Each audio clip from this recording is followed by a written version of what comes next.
জনপ্রিয় অ্যাপ টেলিগ্রামের প্রতিষ্ঠাতা পাভেল দুরভ তার $13 বিলিয়ন সম্পত্তি 100 সন্তানের মধ্যে ভাগ করে দিতে চান বলে জানানোর পর তা বিশ্বজুড়ে আলোচনার জন্ম দেয়। ফ্রান্সের একটি বিখ্যাত ম্যাগাজিন লে পোয়াকে দেওয়া এক সাক্ষাৎকারে তার এই ইচ্ছার কথা ব্যক্ত করেন।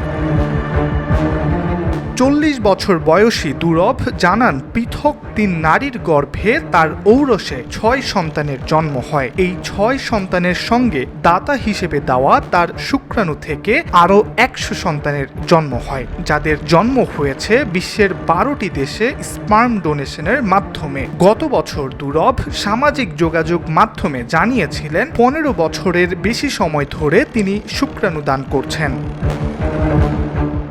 দুবাইয়ে বসবাসরত দুরভ আরও জানান তিনি সন্তানদের জন্য ইতিমধ্যে উইল লিখে দিয়েছেন, কারণ তিনি চান না তার মৃত্যুর পর তার সন্তানেরা পরস্পরের বিরুদ্ধে লড়াই করুক।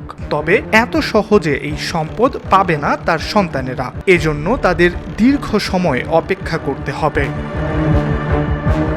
দুরভ জানান 30 বছর পর্যন্ত তার কোনো সন্তানই এই সম্পদ পাবে না। তিনি বলেন, আমি চাই ব্যাংক হিসাবের ওপর নির্ভরশীল না হয়ে তারা সাধারণ মানুষের মতো জীবনযাপন করুক, নিজেরাই নিজেদের গড়ে তুলুক, আত্মবিশ্বাস অর্জন করুক এবং সৃজনশীল হোক।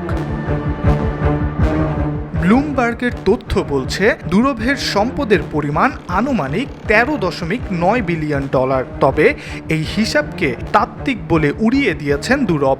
লে পোয়াকে দেওয়া সাক্ষাৎকারে দুরভ বলেন, যেহেতু টেলিগ্রাম বিক্রি করছি না, তাই এই হিসাব গুরুত্বপূর্ণ নয়। আমার ব্যাংক অ্যাকাউন্টে এই অর্থ নেই।